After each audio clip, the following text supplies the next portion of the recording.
भैरवपंथी दंतेश्वर, तुम तीनों उस स्त्री और उसके पुत्र के अपराधी हो।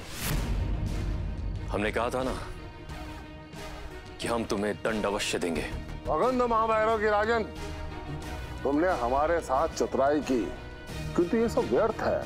हमने प्रभावती के साथ क्या किया है ये या तो तुम्हें पता है या हमें पता है, अन्य किसी को बिल्कुल पता नहीं।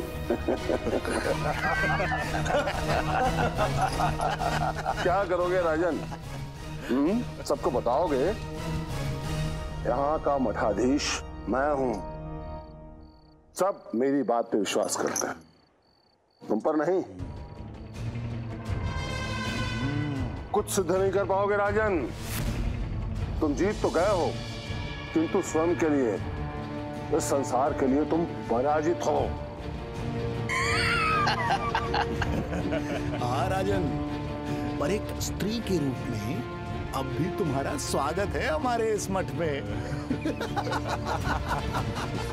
दंतेश्वर, हम तुम्हारा ये भ्रम भी दूर कर देते हैं।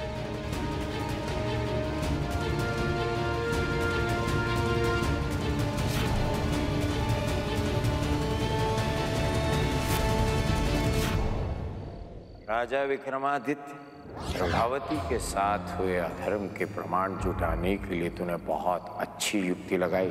इस युक्ति से तू स्वयं स्त्री रूप में परिवर्तित हुआ।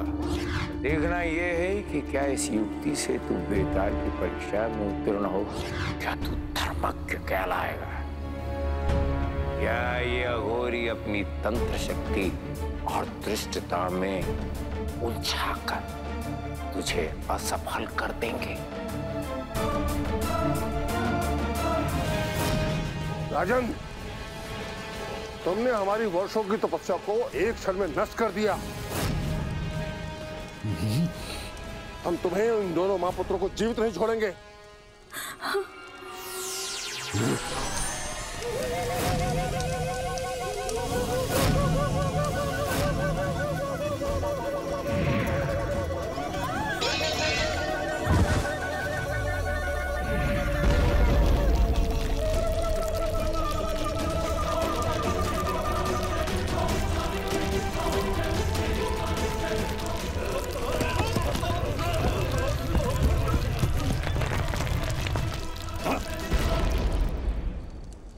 पापियों, अब भी समय है तुम्हारे पास, अपने पापों का प्रायश्चित कर लो, वरना मृत्यु तुम्हारे सामने खड़ी है। राजन, तुम मारोगे हमें। अभी तक तुम्हें हमारी तंत्र शक्तियों का आभास नहीं है।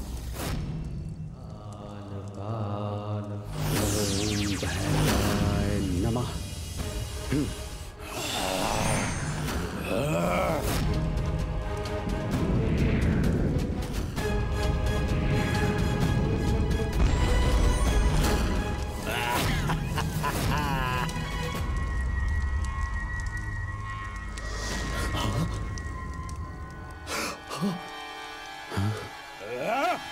दुष्ट राजन, मैं कपाली तेरी यहीं अग्नि समाधि बनाऊंगा, देख तू।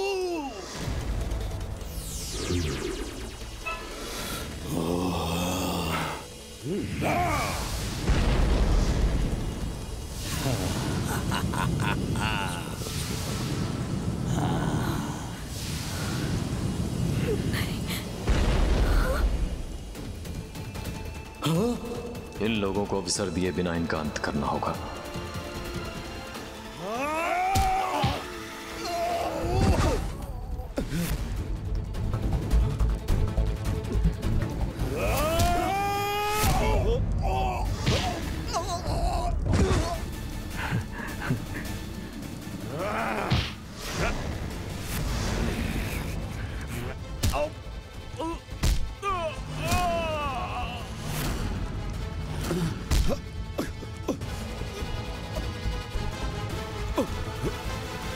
तुम जैसे पापियों के कारण ही लोगों की आस्था अनास्था में परिवर्तित हो जाती है।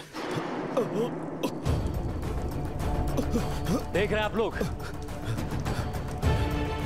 ये तीनों वो पापी हैं जो ईश्वर की सत्ता का सहारा लेकर लोगों के साथ अधर्म करते हैं, छल करते हैं, पाप करते हैं। ऐसा ही अधर्म इन्होंने देवी प्रभावती और उनके पुत्र के साथ किया है।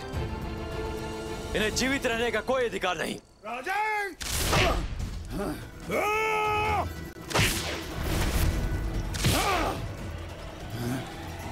महाराज!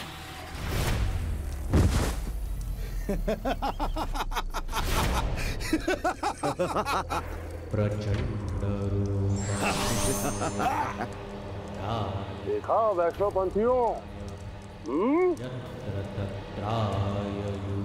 तुम वैष्णव पंथी हमें दंड दोगे, हम भैरव पंथियों को? अरे हम लोग रक्त पिपासु हैं, तुम जैसे जल पिपासु नहीं। वो देखो तुम्हारा राजन, इसकी तो मैं बलि चढ़ाऊंगा।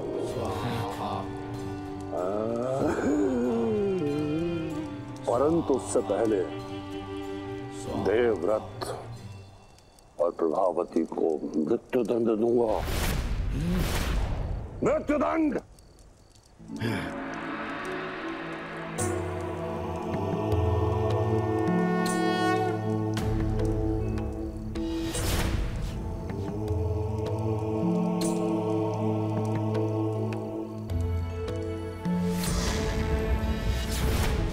हे काल भैरव, आपके इस पवित्र मठ का, आपके पंथ का इन 3 पापियों ने घोर अपमान किया है। आज आपकी शक्तियों के द्वारा ही इनका अंत होगा।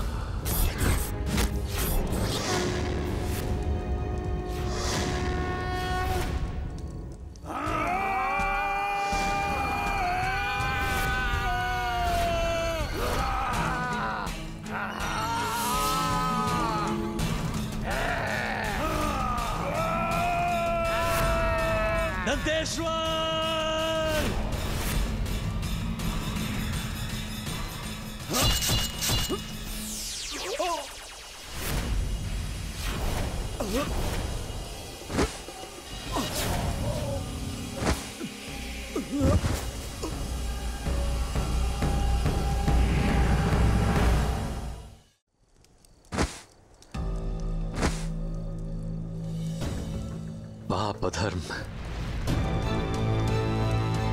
चाहे कितना ही शक्तिशाली क्यों ना हो, किंतु उसकी उम्र बहुत छोटी होती है। इसलिए कभी उसके सामने हार नहीं माननी चाहिए।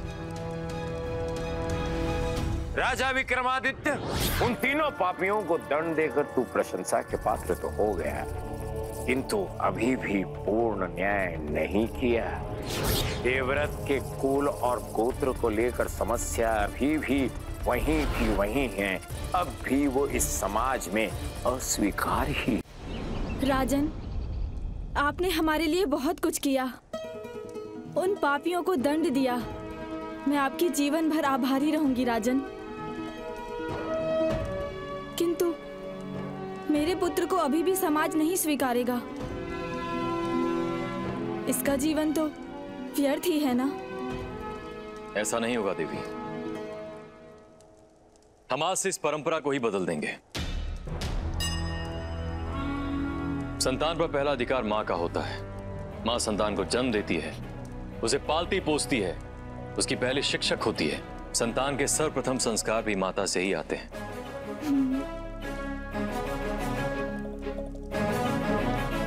इसलिए आज से समाज में व्यवस्था की जाती है कि संतान को केवल पिता के ही नहीं, बल्कि उसकी माता के नाम, कुल और गोत्र से भी जाना जाएगा।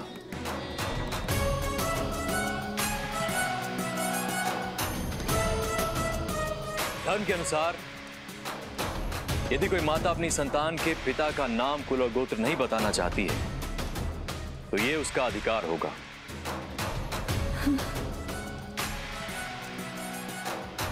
ऐसी स्थिति में संतान को माता के नाम, कुल और गोत्र से जाना जाएगा। महाराज, आप धर्म को जानने वाले सच्चे धर्मज्ञ राजा हैं। आपसे बड़ा धर्मज्ञ इस संसार में कोई दूसरा हो ही नहीं सकता। धर्मज्ञ राजा विक्रमादित्य की जय।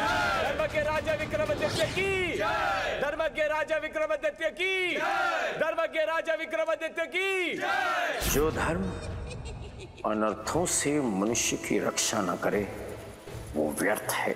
जो धर्म के परे जाकर मनुष्यता की रक्षा करे वो धर्मज्ञ है। राजन, तुझ में धर्मज्ञता का गुण है, अर्थात तुझसे कभी भी धर्म की हानि नहीं होगी। इसलिए भद्रकाल के अधर्मों को नष्ट करने में तू सक्षम है, किंतु यात्रा भी बहुत बाकी है।